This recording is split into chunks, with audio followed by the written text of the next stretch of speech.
Well, neighbors who live in this Streamwood subdivision tell us that police were actually out here yesterday going door to door seeking Ring doorbell footage. They would not explain why, though, and it wasn't until today when they found out that the man who lives in the home behind me is accused in the killings of these family members in Romeoville.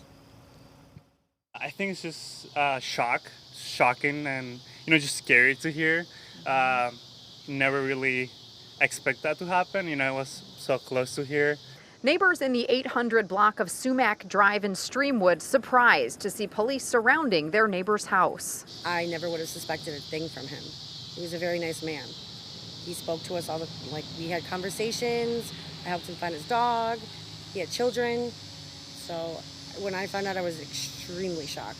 31-year-old Nathaniel Huey Jr., named as a person of interest in the murders of 4 family members in Romeoville, caught by police in Catoosa, Oklahoma, east of Tulsa this morning. A license plate reader flagging the vehicle, which crashed and caught fire as officers tried to pull it over. Officers on scene heard 2 noises believed to be gunshots. A female with a gunshot wound was located and removed from the passenger side of the vehicle and is listed in critical condition.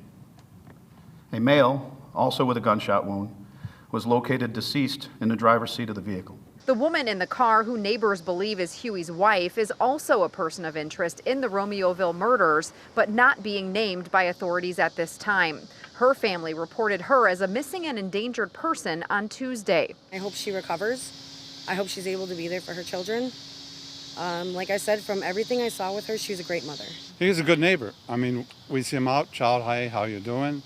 I'll go over there if he's working on his car or something. We'd do something like that.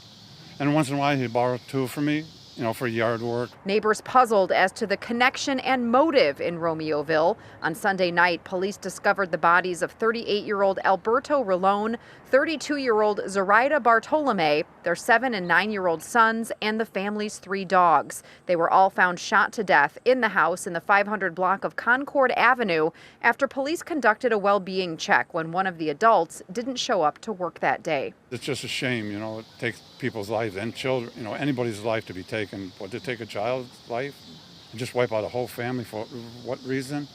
Nobody knows, but I would like to find out, somehow.